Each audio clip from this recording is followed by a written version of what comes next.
So I was about to go to my office, but उससे पहले I just thought कि let's just make one video about SBI clerks prelims to do list with some mains thing जो आपको पहले से ही करनी है ताकि आपका प्री एंड मेंस निकले, ठीक है.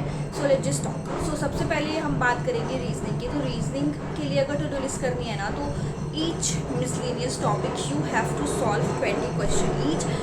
हो सकता है कि आपको कोई टॉपिक बहुत अच्छा हो, कोई टॉपिक बहुत ख़राब हो, तो जो अच्छे टॉपिक है अगर आपके उसने क्वेश्चन आपने मिस भी कर दिए ना, फ़र्क नहीं पड़ता.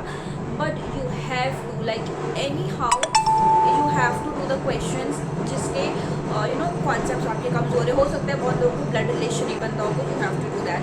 हो सकता है कि आपसे डिडक्शन नहीं बनता होगा, you have to solve that question. Coding ना बनता हो, उसके 20 क्वेश्चन कर लो, रेस्ट के 10 क्वेश्चन कर लो, ठीक है. ऐसे करके each miscellaneous topic you have to solve every day, क्योंकि जब आप वहाँ से टाइम बचाओगे तभी आप सारे पजल सॉल्व कर पाओगे. मैंने अपनी प्रीवियस वीडियो में भी बोला था कि कुछ भी हो जाए, एनी हाउ आपको फुल स्कोर ही करना पड़ेगा रीजनिंग वाले सेक्शन में, ठीक है. तो इसके लिए देखो पजल आपको सारी की सारी बनानी पड़ेगी. Now let's come to the puzzle वाला पार्ट. कि पजल वाले पार्ट में आप कितने पजल सॉल्व करोगे. आप टारगेट रखो कि आप 20 पजल्स ईच सॉल्व करोगे. आइडियली आपको इससे ज़्यादा सॉल्व करना चाहिए, क्योंकि प्री लेवल पजल है, उससे ज़्यादा आप आराम से सॉल्व कर सकते हो. But for right now I will tell you कि जो आपके वीक सेक्शंस हैं ना, जो आपके पजल्स नहीं बनते, आपको वहाँ पे चीज़ों को फोकस करना चाहिए, ठीक है. So before moving forward I want to tell you कि अभी टेक्स्ट बुक के ऊपर एक बहुत ही अच्छा ऑफर कल से आने वाला है. उन्होंने उसको सरप्राइज रखा है, बट पहले एग्जिस्ट उन्होंने दिया है कि ये दिवाली सिलेक्शन वाली दिवाली, उन्होंने ऐसा उसका थीम रखा है. और इसमें जो प्राइसेस होने वाले बहुत ही लोएस्ट होने वाले हैं. सो नीचे मैं आपको लिंक दे दूँगी और प्लीज़ उससे कनेक्टेड रहना और देखना. इतने लोएस्ट प्राइसेस में आपको वहाँ से टेक्स्ट बुक पे सारे टेस्ट सीरीज़ वहाँ पे आपको अवेलेबल हो जाएंगे, ठीक है. Now let's just move forward. Reasoning का कर लिया आपने.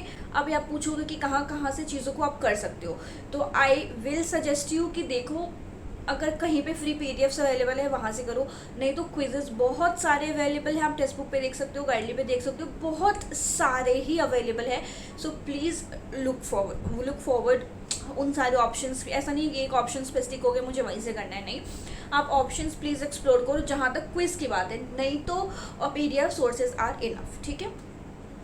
उसके बाद अगर हम बात करेंगे ना, मैथ्स की बात करेंगे कि क्या आपको what you have to do, solve करना है ईच टॉपिक से 30 क्वेश्चंस. मैं इसलिए आपको बोल रही हूँ ना, क्योंकि देखो स्पीड मैथ जब तक हमारा अच्छा नहीं होगा ना, या फिर हमें अर्थमेटिक के लिए टाइम नहीं मिलेगा.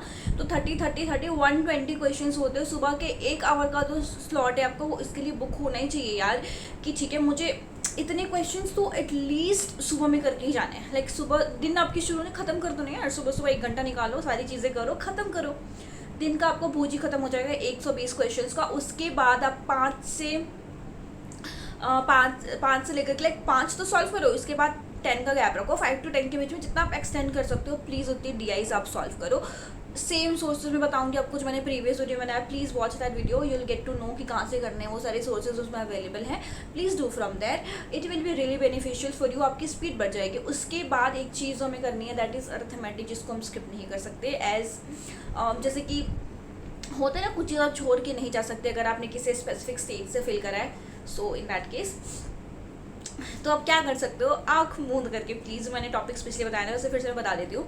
परसेंटेज रेशियो एवरेज से रिलेटेड जितने भी टॉपिक्स है, फॉर एग्जांपल एजेस हो गया, पार्टनरशिप हो गया, मिक्सचर एंड एलिगेशन हो गया, ये सारी चीज़ें आप करो. उसके अलावा अगर आपको करना हो ना कि और मुझे कुछ करना है, अपना एरिया बढ़ाना हो, तो what you can do, you can main stream, pipe and system, time and work, उसके साथ ट्रेन्स एंड मेंस्ट्रुएशन, ये सारी चीज़ें प्लीज़ करके जाना. आई नो बहुत लोगों को नहीं पसंद होता अर्थमेटिक करना, I am one of them, but मैंने करा, मुझे हेल्प सही में बहुत मिली है. सो आप ये चीज़ें कर सकते हो.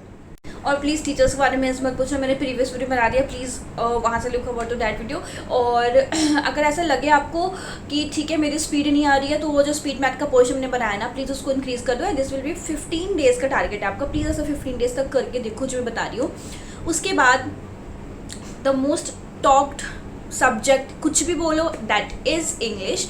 कि इंग्लिश में कैसे करना है. इंग्लिश में देखो कुछ भी ज़्यादा हाथ पर मारने की ज़रूरत नहीं है. 30 मिनट्स आपकी रीडिंग में जानी चाहिए. उसको आप इंक्रीज करके 45 मिनट्स भी कर सकते हो, कम नहीं होनी चाहिए. 35 मिनट्स इज़ आइडियल. 30 to 35 जो भी बोलो आप, 45 तक भी जा सकते हो, that is ideal. First thing first is doing your reading every day. Morning के सेशन में आपका इंक्लूड ही होना चाहिए दैट थिंग, ठीक है.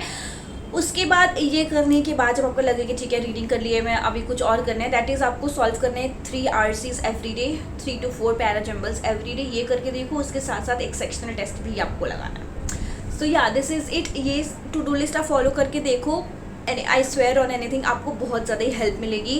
And till then bye bye.